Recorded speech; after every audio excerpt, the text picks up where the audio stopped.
Hello everyone.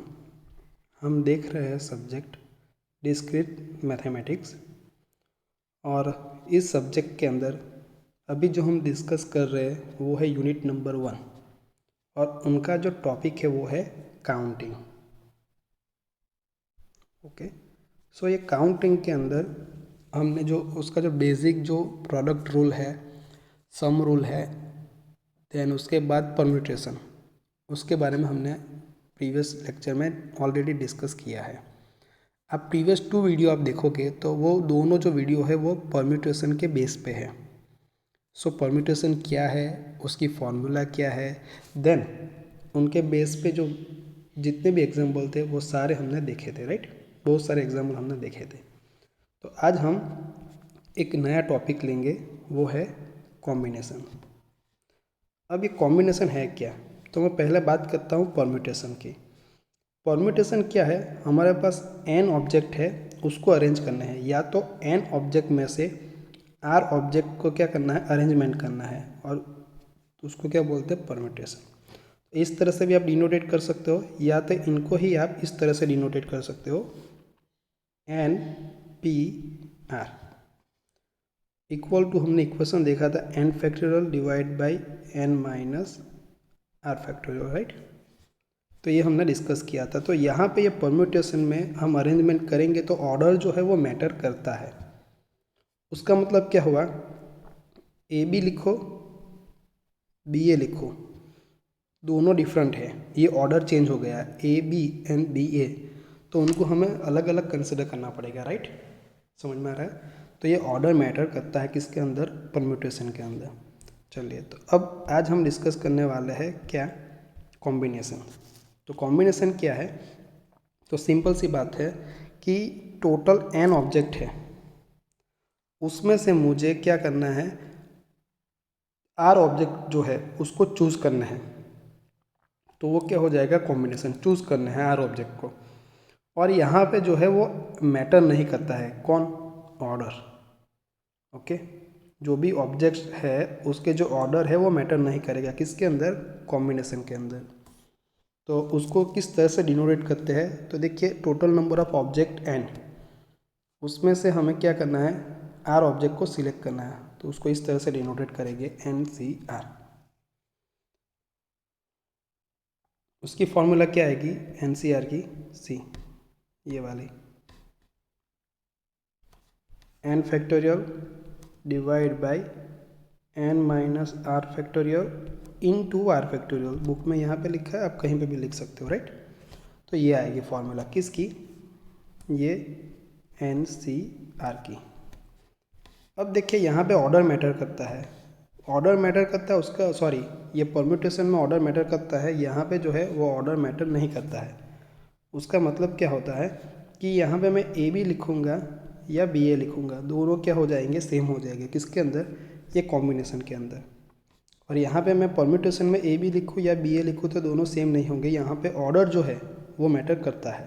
तो एक बात जो है वो आप यहाँ पे ध्यान में रखना। चलिए, अब मैं बात करूँ कि ये दोनों मेरे पास है, अभी परम्यूटेशन का भी फॉर्मूला है एंड कॉम्बिनेशन का भी है, तो एक दूसरे का रिलेशनशिप हम डिफाइन करें तो किस तरह से कर सकते हैं इक्वेशन वाइज।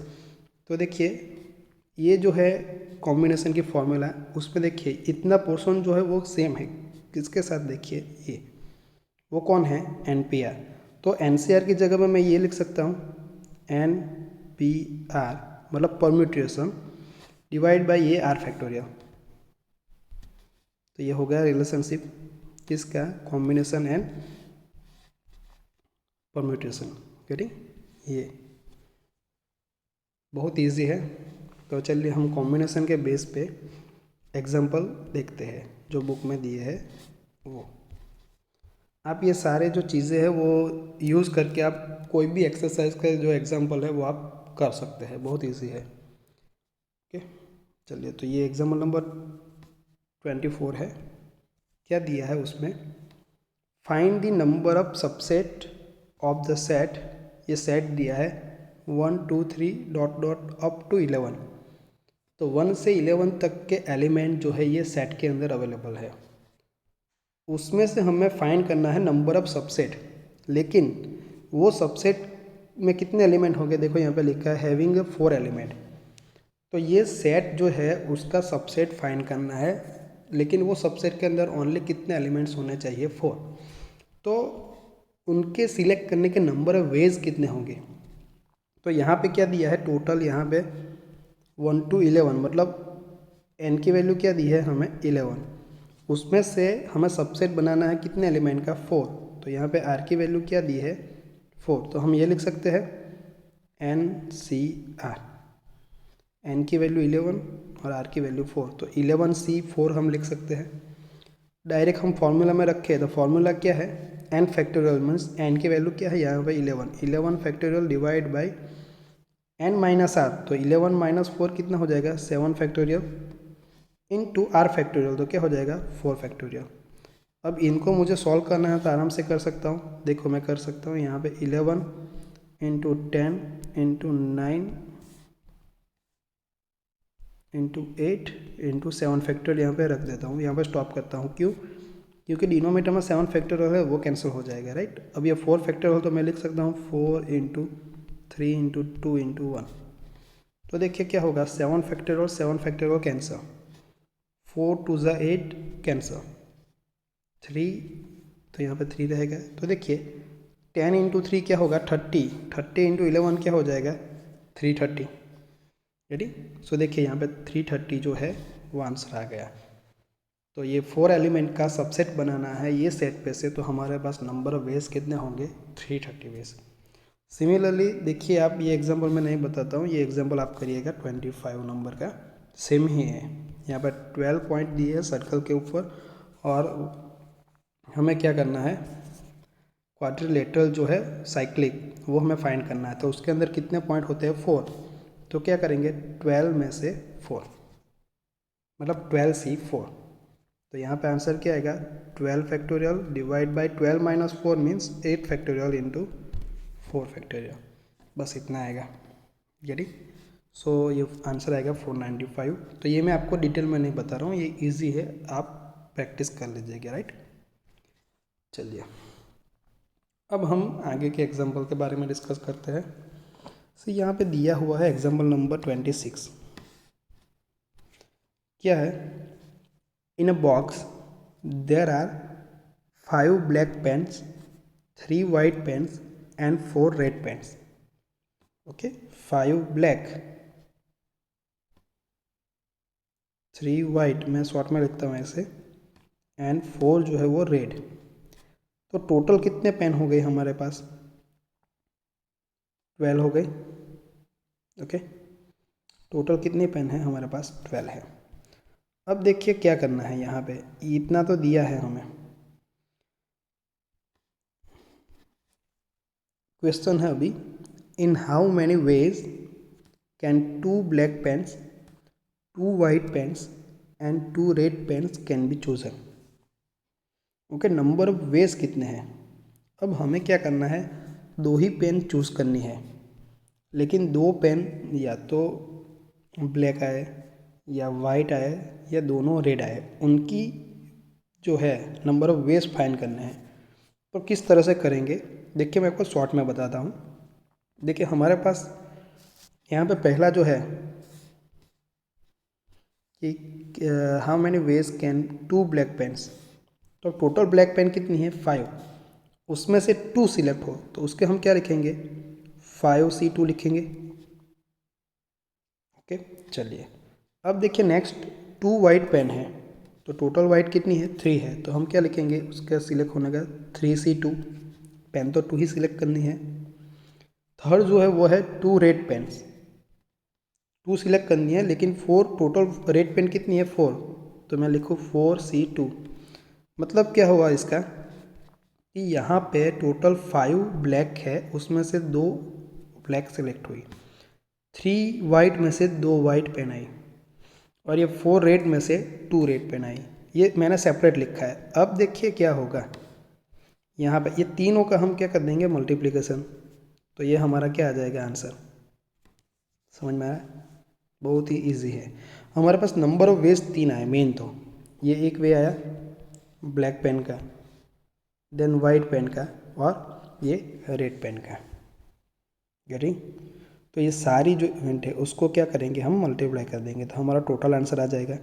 देखिए बुक में भी यही किया है लेकिन सेपरेट किया होगा ऐसा लग रहा है, राइट? तो 5C2 into 3C2 into 4C2 आप करोगे तो आपका आंसर आ जाएगा। चलिए देखते हैं बुक के अंदर कैसे दिया है। अब देखिए 5C2 का आंसर आया 10। Number of ways of choosing 2 black pens from 5 black pen. अब देखिए नेक्स्ट,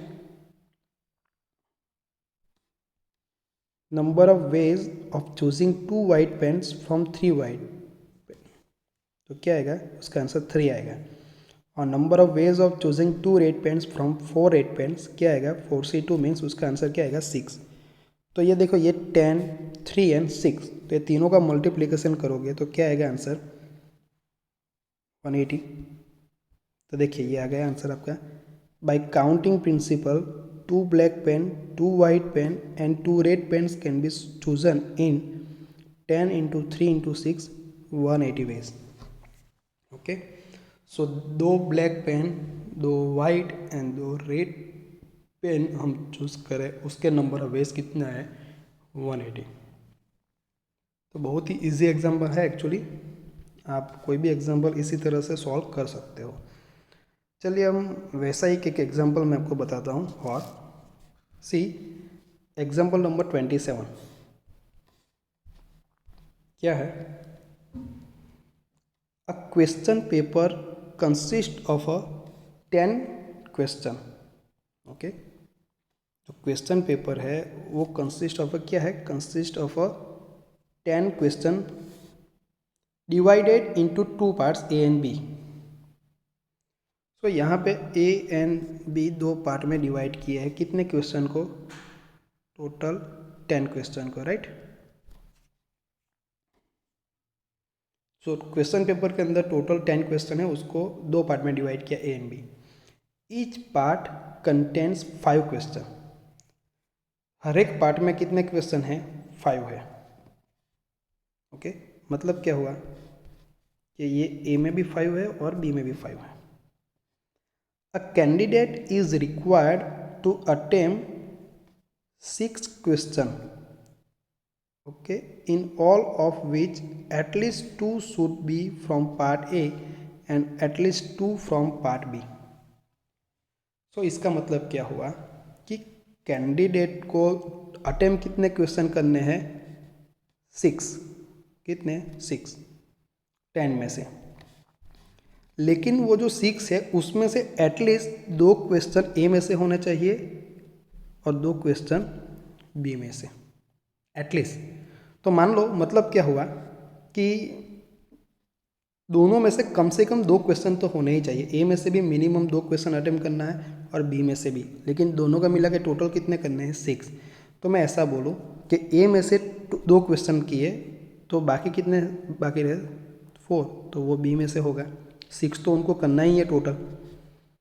तो उनका जो है नंबर ऑफ वेज जो है क्वेश्चन सिलेक्ट करने का, वो क्या आएगा, वही क्वेश्चन है हमारा। देखिए आगे मैं बताता हूँ। इन how many ways can the candidate select the question if he can answer all questions equally well. Okay, तो नंबर ऑफ वेज जो है क्वेश्चन चूज करने के वो कितने होंगे। तो देखो मैं एकदम इजी तरीके से आपको यहाँ पे बताता हूँ। तो पहला कॉम्बिनेशन ये हो जाएगा कि जो सेट ए है उसमें टोटल 5 क्वेश्चन है और सेट बी है उसमें टोटल 5 क्वेश्चन है। तो देखिए ये 5 में से दोनों में से एटलीस्ट 2, मतलब कम से कम दोनों में से 2 क्वेश्चन को अटेम्प्ट करने ही है, 2 से नीचे नहीं जाना चाहिए। तो मैं बोलता हूँ कि पहला कॉम्बिनेशन कि ए में से उन्होंने 2 किया और बी में से कितना, 4। गेटिंग? तो इनका सिलेक्शन क्या हो जाएगा, 5 ए में से, तो 5C2, 5 में से 2 ए वाला। ओके, और ये जो सेट बी है उसमें से 5 में से कितने करने पड़ेंगे, 4। तो मल्टीप्लाई क्या करूँगा, 5C4। Idea I? तो देखिए यहाँ पे आपको होना चाहिए ये टोटल 5 + 5 10 हो गया और यहाँ पे कितने क्वेश्चन सिलेक्ट हुए, 6। ये आपको चेक कर लेना हर एक बार। अब देखिए नेक्स्ट, मैं यहाँ पे करता हूँ ये 2 की जगह पर मैं क्या करता हूँ, अभी यहाँ पे 3 क्वेश्चन अटेम्प्ट करता हूँ, तो यहाँ पे भी 3 हो जाएगा, 3 3 6 हो जाएगा, राइट। तो यहाँ पे मैं लिखता हूँ क्या, सेट ए में से 5 में से 3 लिखेगा, तो सेट बी में से भी 5 में से 3, तो ये 5C3 हो जाएगा। अब हम करते हैं नेक्स्ट, उसमें मैं लिखता हूँ कि सेट ए है उसमें से वो 4 क्वेश्चन अटेम्प्ट करेगा, ओके। और बी में से कितना बाकी रहा, 2, तो इसका क्या आएगा, सेट ए में से 5C4, 5 में से 4 क्वेश्चन, और सेट बी में से 5 में से 2, ओके। तो ये हमारे पास नंबर वेज देखिए, ये पहला केस आया, दोनों का मल्टीप्लिकेशन करना है, ये दूसरा केस दोनों का मल्टीप्लिकेशन, तीसरा केस ये तीनों का क्या करना है हमें, एडिशन। तो ये हमारा क्या आ जाएगा, आंसर, ओके। सो आप इधर उधर ये पहले लिख दो, बाद में ये लिखो और ये लिखो, तब भी कोई फ़र्क नहीं पड़ेगा, आपका आंसर कैसा आएगा, सेम ही आएगा, ओके। तो एक सिंपल एग्जांपल था। अब मैंने ये तो आपको बता दिया, अभी आपको कर देना है कि 5C2 का आंसर क्या आएगा, 5C4 क्या आएगा, वो आप इजी है। अब हम देख लेते हैं बुक के अंदर किस तरह से दिया है वो। तो सी वही है जो मैंने बताया, ये बुक में बहुत डिटेल में बताया है, लेकिन आप नहीं करोगे तो चलेगा। यहाँ पे लिखा है ना पार्ट ए पार्ट बी, तो पहला कॉम्बिनेशन देखिए, ये ए में से 2 क्वेश्चन, बी में से 4, ए एंड बी दोनों में से 3, ए में से 4, बी में से 2। तो ये आप नहीं बताओगे तो चलेगा, अपने हिसाब से लिखना है। तो देखो मैंने बताया था वही, 5C2 into 5C4 answer 50, 5C3 into 5C3 100, 5C4 5C2 क्या है 50। ये तीनों का आप क्या करो एडिशन, तो एंड में क्या आ जाएगा आंसर हमारा 200। तो नंबर ऑफ वेज जो है क्वेश्चन सिलेक्ट करने का, ओके, वो कितने आएंगे, 200 आएंगे, राइट। तो ये क्वेश्चन बहुत इजी था, आप प्रैक्टिस करिएगा।